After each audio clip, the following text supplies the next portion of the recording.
Hello everyone.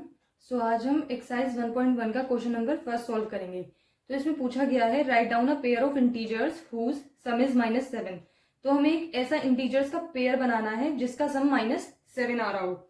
तो इसमें सबसे पहले हम, क्योंकि हमें पेयर बनाना है इंटीजर्स का, तो हम क्या करेंगे, सबसे पहले ब्रैकेट बना लेंगे।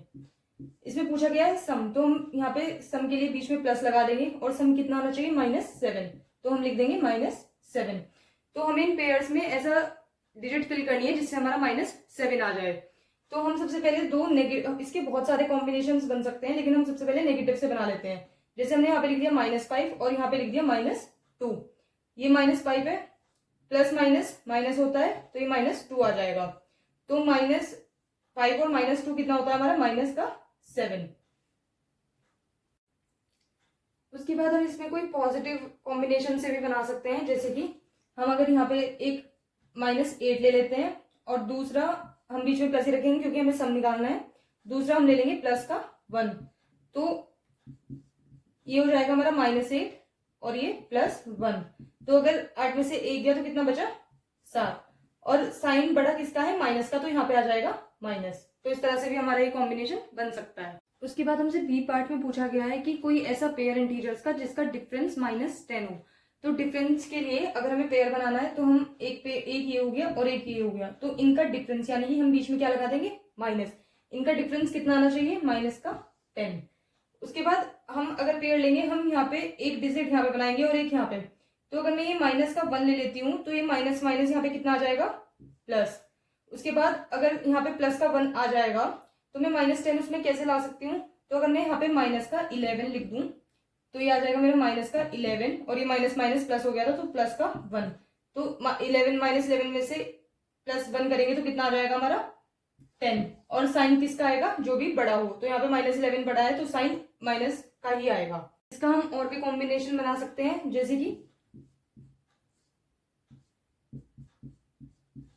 अगर मैं यहाँ पे -10 ही लिख दूं और यहाँ पे 0 कर दूं, तो जब मैं -10 में 0 ऐड करूंगी, इसका मतलब कुछ भी नहीं है 0 का, तो फिर से मेरा आंसर क्या आ जाएगा, -10 ही आ जाएगा। तो मैं यहाँ पे क्या आ जाएगा मेरा आंसर, -10। तो ये भी यहाँ से भी मेरा आ सकता है। इसमें और भी बहुत सारे कॉम्बिनेशन। अब इसकी नेक्स्ट पार्ट में हमें सम कितना लाना है, 0। तो हमें सम लाना है, तो हम क्या करेंगे, सबसे पहले ऐसे ब्रैकेट बना लेंगे। सम हमें कितना चाहिए, 0 सम चाहिए, तो हम बीच में यहाँ पे क्या लगा देंगे, प्लस। अब मान लीजिए मैंने यहाँ पे प्लस का 5 ले लिया, तो मैं +5 में ऐसा क्या ऐड करूंगी कि 0 आ जाए। तो ऐड नहीं करना है, इसमें क्या करूंगी, मैं सब्ट्रैक्ट करूंगी। यानी अगर मैं सेम नंबर से उसे सब्ट्रैक्ट कर दूं तो मेरा आंसर क्या आ जाएगा, 0। तो +5 प्लस माइनस माइनस का 5 = 0। उसके बाद हम और भी इसमें कुछ भी ले सकते हैं, -1 ले सकते हैं। जैसे हमने प्लस का 1 ले लिया, फिर एक ऐसी माइनस का 1 ले लिया, तो ये भी हमारा कितना आ जाएगा, 0। प्लस माइनस माइनस तो = 0। मतलब हम जितना ऐड कर रहे हैं उतना ही अगर सब्ट्रैक्ट कर दें तो हमारा आंसर आ जाएगा 0।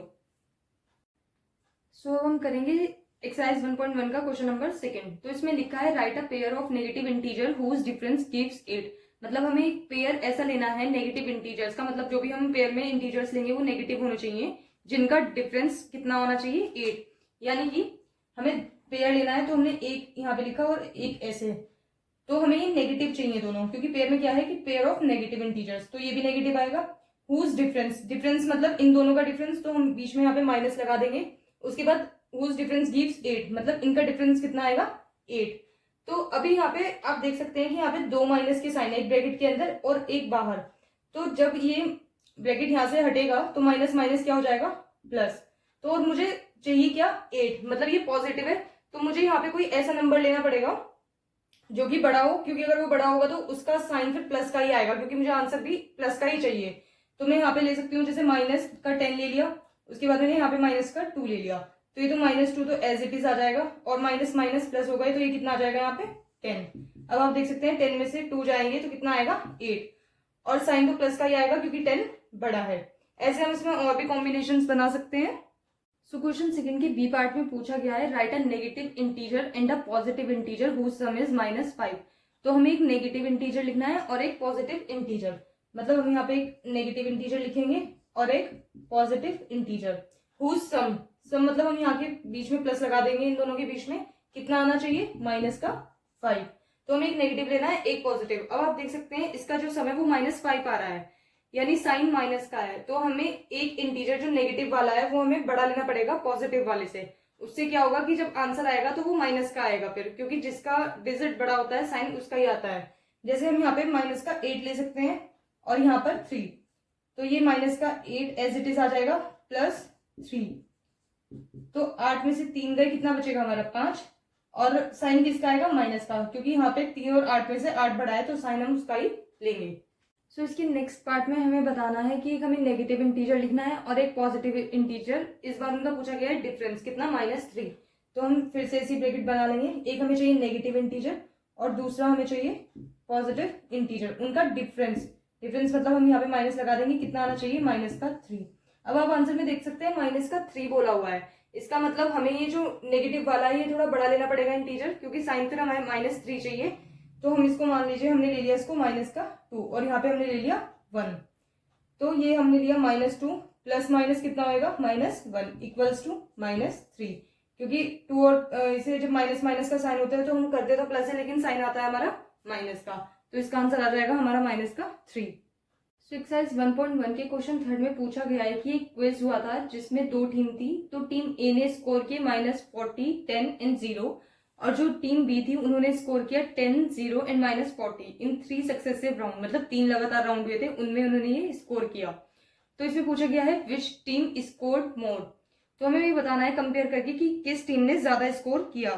तो हम सबसे पहले टीम ए का स्कोर लिखते हैं, तो टीम ए स्कोर, अब इसमें कितना है -40, 10 और 0। हम कैसे बताएंगे कि कौन ज्यादा, किसने ज्यादा स्कोर किया, तो अगर हम इन सबको प्लस कर दें तो हम क्या करेंगे -40 प्लस उसके बाद 10 प्लस फिर आएगा हमारा लास्ट में 0। तो जब हम इनको प्लस करेंगे तो ये तो एज इट इज -40 आ जाएगा और ये आ जाएगा +10, और 0 का हमें कुछ करना नहीं होता है इसमें, तो -40 + 10 कितना आ जाएगा हमारा -30, क्योंकि 40 में से 10 जाएंगे तो 30 आएगा, और साइन किसका आएगा, जिसका जो भी डिजिट बड़ा हो, तो यहाँ पे 40 बड़ा है तो आएगा माइनस का साइन। उसके बाद हम टीम बी का स्कोर लिख लेंगे, सो टीम बी स्कोर, तो टीम बी ने किया है 10, उसके बाद हम प्लस करेंगे इसमें 0 एंड -40, तो यहाँ पे फिर से 0 है तो इसका तो हमें कुछ करना नहीं है, तो यहाँ पे 10 है और ये है हमारा प्लस माइनस कितना हो जाएगा -40। तो ये अगेन जब 40 में से 10 जाएंगे तो 30 बचेंगे, और साइन किसका आएगा माइनस का, क्योंकि 40 बड़ा है 10 से, तो साइन उसका ही आएगा जिसका जो डिजिट बड़ा होता है। हमसे इसमें पूछा गया था कि विच टीम स्कोर मोर, तो हम यहाँ पे देख सकते हैं कि जो टीम है उसने भी -30 स्कोर किया है और जो टीम बी है उसने भी -30 स्कोर किया है। तो हम इसमें लिख सकते हैं, तो इनके स्कोर सेम है, 10 scores of both the team are same, क्योंकि दोनों टीम ने सेम स्कोर किया है तो हम यहाँ पे सेम ही लिखेंगे। उसके बाद इसमें एक और पार्ट है जिसमें लिखा गया है, पूछा गया है can we say that we can add integers in any order, मतलब हम किसी भी ऑर्डर में अगर इंटीजर्स को ऐड कर दें तो वो सेम आएंगे या नहीं। तो हमने इसी क्वेश्चन में देखा कि ऊपर वाले का भी स्कोर -30 आ रहा है और नीचे वाले का भी, मतलब ऊपर भी डिजिट 40, 10 और 0 थे और नीचे भी डिजिट 10, 0 और ये जो 40 है माइनस का है, मतलब दोनों का ऑर्डर चेंज करने पे भी आंसर सेम आ रहा है। तो इसका मतलब हम लिख सकते हैं yes we can add integers in any way, तो इन एनी ऑर्डर। और आप इससे ये भी समझ सकते हैं कि ये कॉम्यूटेटिव प्रॉपर्टी है, क्योंकि कॉम्यूटेटिव प्रॉपर्टी में हम ऑर्डर चेंज कर देते हैं तो आंसर पे कोई फर्क नहीं पड़ता है। तो हम इसमें लिख देंगे yes we can add integers in any order, answer हमारा फिर भी सेम ही आएगा। सो ये एक्सरसाइज 1.1 का लास्ट क्वेश्चन है। तो इसमें पूछा गया है fill in the blanks to make the following statements true, मतलब हमें एक तरह से इक्वल्स टू जो है वो बराबर करने हैं। तो फर्स्ट में -5 है, फिर +-8 किया हुआ है, तो हम यहाँ पे क्या फिल करें कि हमारा सेम आ जाए। तो यहाँ पे -5 है और यहाँ पे -8 है, तो यहाँ पे हमारे पास -8 तो है, तो हम यहाँ पे क्या लिख देंगे -5। अगर आपने पढ़ा हो तो ये कॉम्यूटेटिव प्रॉपर्टी है। कॉम्यूटेटिव प्रॉपर्टी में हम क्या पढ़ते हैं कि अगर हम ऑर्डर चेंज कर दें तो उससे हमारी जो वैल्यू है वो चेंज नहीं होती है। तो इसमें यहाँ पे -5 आगे लिखा हुआ था तो हमने ये यहाँ पे कर दिया, तो उससे कोई आंसर पे चेंज नहीं होगा। उसके बाद सेकेंड ऑप्शन में है -53 में हम ऐसा क्या ऐड करें कि हमें वापस से -53 मिल जाए। तो या तो आपको पता ही है कि -53 में हमें 0 ऐड करना पड़ेगा, तब हमें वापस से -53 मिल जाएगा। उसके बाद 17 में से क्या प्लस करें कि 0 आ जाए। तो जब भी हमें 0 लाना हो तो हम सेम नंबर को उससे ही क्या कर देंगे, माइनस कर देंगे।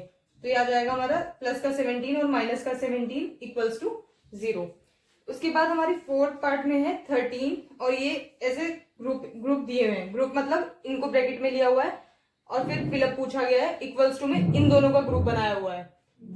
तो उन दोनों का ग्रुप बनाया हुआ है, तो आपको ये पता है कि ये एसोसिएटिव प्रॉपर्टी है, यानी कि यहाँ पे -13 है, यहाँ पे सॉरी यहाँ पे 13 है, यहाँ पे भी 13 है, यहाँ पे माइनस का 12 है, यहाँ पे माइनस का 12 है, तो यहाँ पे -7 है, यानी कि हमें यहाँ पे क्या लिखना है, -7। उसके बाद नेक्स्ट भी ऐसा ही है, -4 है और फिर इन दोनों को ब्रैकेट में अलग से ग्रुप किया हुआ है। उसके बाद सेम -4 यहीं पे है और 15 भी यहीं पे है और इन दोनों को इस बार ग्रुप में कर दिया, तो इनसे हमारी वैल्यू चेंज नहीं होगी। वैल्यू का मतलब जो आंसर आएगा वो सेम ही आएगा, इनका ऑर्डर मतलब इनका ब्रैकेट चेंज करने से। तो ये भी एसोसिएटिव प्रॉपर्टी है। तो यहाँ पे हम क्या लिख देंगे, -3, क्योंकि ये हमारा बचा हुआ है तो ये सेम आ जाएगा, तो फिर हमारा आंसर भी ये सेम आ जाएगा, क्योंकि हमें इनमें क्या करना था, ट्रू बनानी थी फिलअप को।